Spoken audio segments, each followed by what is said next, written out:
ساقی کوثر چه مطلب است ایافون ساقی کوثر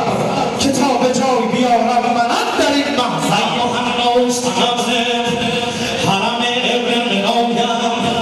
مکیم هاشمیم ابتهیم اهل صفایم زمزم رکن و مقام خلوات حرمینم ظاهرم پادشاهم معرکه کرب و برایم من شه عشقم و عشق